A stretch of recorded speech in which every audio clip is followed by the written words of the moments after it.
This is Gabriel Shahin, president of Falcon Wealth Planning. We are doing the Falcon Flyover for the month of June. We're excited to go over with you. Michael Jensen's in the house. Welcome once again.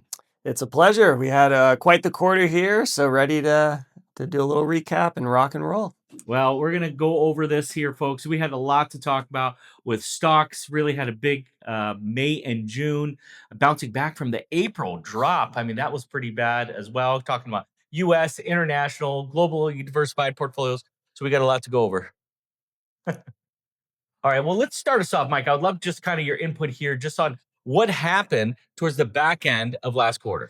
Yeah, so we had quite the volatile April. They said it was actually the fastest drop, double-digit drop in just under a week.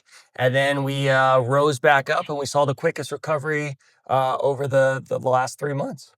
Yeah, I mean, when you look at, quite frankly, the best May and June since 1950, and then when you look at the drop that happened, I mean, there was like an 11% drop just in one day. And it's all about staying on course, and taking advantage of these market volatility. So as you see here, the May, June here in 2025, 11.7% return. And when you look over the next 6 months, historically speaking, it's actually pretty good return. So yet again, nobody knows what's going to happen. We're just here mentioning that volatility is amongst us. So we're going to continue this conversation and looking at the US dollar and just how it actually reacts as we've seen weakening in the US dollar recently, and what that means for international stock. Yeah, and this sets us up for the poster child year to date, which has been international. After lagging for 2 years, it's come out very strong out of the gates, and everyone's pointing to the weaker dollar here. I would actually emphasize a little bit that the dollar is coming off some really high points, so kind of more of a return to the mean there. But it's undeniable here. When you do see a US dollar weakening, you see strength within international companies. Also very important to note the darlings of the S&P 500, the Magnificent Seven. 2/3 of the revenue is actually conducted overseas. So as they're bringing that earnings back home, that is actually a tailwind rather than a headwind. Yeah, love that. Love that look. And I just, yet again, continuing the conversation. And this is something that we actually expect more volatility when you look at the valuations that are currently just how high they are compared to the dot-com bubble over in December of 1999. I mean, we're almost at levels to that point. Yeah. So there is some concerns for some people out there. With that being said, these large Magnificent Seven companies that are, feels like, driving 70% of the overall returns, they actually are staying pretty strong in valuation. But overall, when you look at the S&P 500, you're looking at what, like a 27 PE? Yeah, we're you could say nosebleed levels, but what's been very consistent with the theme is always buy low, sell high. And as you see, buying low has been the tried and true, but selling high, it's kind of, wait, pump the brakes a little bit. We're looking at trailing price to earnings. And something really important to point out about some of the market leaders like in NVIDIA is the earnings growth. And with that growth, you can actually look into the future and say, hey, hold on, it might not be as expensive as we think. We could have more room to run. And that's really pointed out very well with this chart here. Love it. Appreciate that. Now, of course, staying the course with geopolitical volatility, it always feels like there's a new story and a new headline. But as you can see with just the historical events that's happening, you've seen wars across in Ukraine and Russia. You've seen the Middle East have their issues. You've seen just overall in general what's going on in Asian markets. You have Latin American markets as well. So when you look at all of this and you just say, okay, look at what happened 3 months prior, look at 3 months after, look at 1 year. I mean, at the end of the day, it just always seems like things just recover. Yeah, I know it's always important to make headlines when you're talking about the news. And unfortunately, there often is something very serious to point about in the news cycle. But looking beyond that, and I think always kind of thinking as we're kind of looking at a price to earnings metric is, let's look back. We're owning businesses. These events that are happening in different parts of the world, how are they impacting the future earnings of the businesses that we're owning here? And is it something that we can look through and see past? And oftentimes that is the case. Wow. It's funny how when that transition happened and you're looking at market volatility, now you start looking at how much cash is on the sideline. And there's a balance to that because, quite frankly, when you're earning 4, 5, 6% potentially on Mhm. cash, it's pretty easy to have arguably zero direct risk having your Yes. money in money markets. But in reality, when you actually go under the hood, as you can see here, actually it's underperformed Mhm. still. Bonds, US stocks, diversified portfolios, international. So it's just interesting that so many people still focus on having cash on the sidelines when in reality, you're actually still underperforming. Yeah, so much to be said with this slide, but we can almost say sometimes investors are maybe lulled to sleep or they take the bait.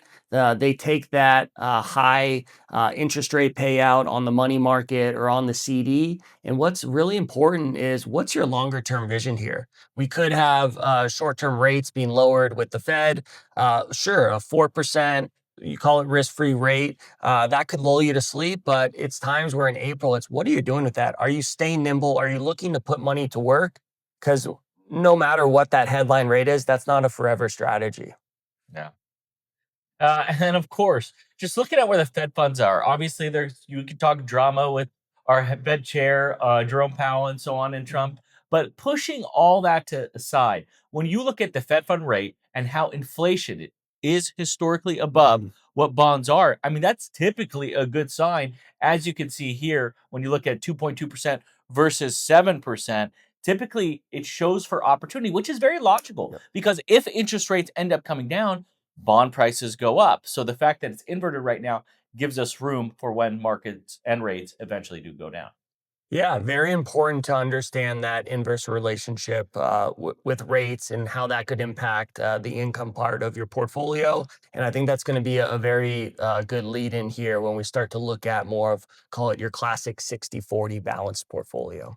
Which is a fantastic transition because if and when you look at the 60/40 portfolio, you can see actually historically speaking, the past couple of years has not been very friendly.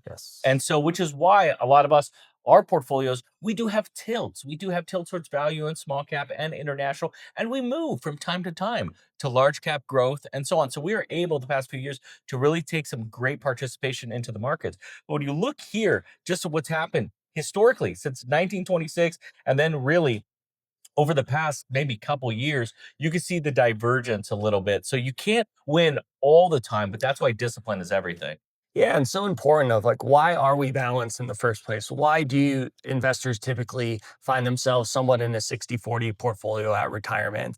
And even maybe challenging that norm a bit now where hey, retirees are living much longer into the future. They might not be able to count on some of that Social Security, Medicare support late in their later years. And we might need to look more towards equities, might need to look more towards alternatives. But what's really, I think, challenged the traditional 60/40 was look at a year like 2022.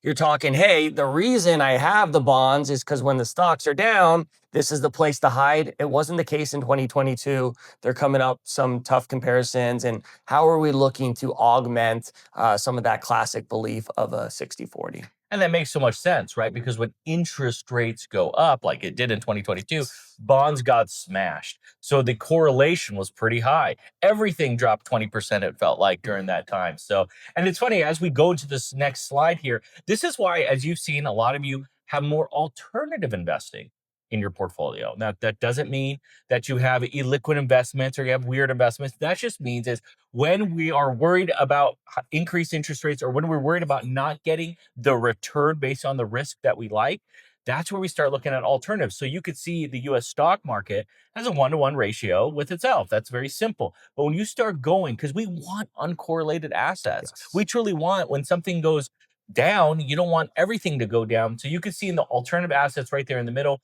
shows the equity side all the way down to global, where you actually see it divergence, where is exactly what we want to create stability in someone's portfolio. And as you can see, you still have that going on the right hand side, as we now also have factor tilts with value, profitability, and so on. So I don't know if you want any comments on Yeah, that. as stocks and bonds have been more historically correlated than ever, it's caused investors to be challenged and to look outside and to look at different areas of alternatives, which lots of areas that you can find really attractive, kind of with an income focus. You're getting that bond type historical low volatility, but really important the equity factors. I think that's evolved our thinking at Falcon as well. We're big fans of low cost, tax efficient ETFs. We love that element of it. But can you look and incorporate more? Can you look at a theme here like a dividend growth, a quality stock? Especially those are the types of stories that hold up well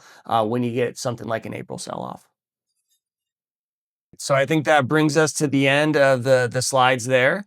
So we're going to be looking to have another update with a Q3 outlook shortly as well. But appreciate you joining us for this version of our Q2 recap. Thanks for tuning in, folks. We really appreciate it. We thank you for your trust, and hopefully you find these very useful. Enjoy, guys. Talk to you soon.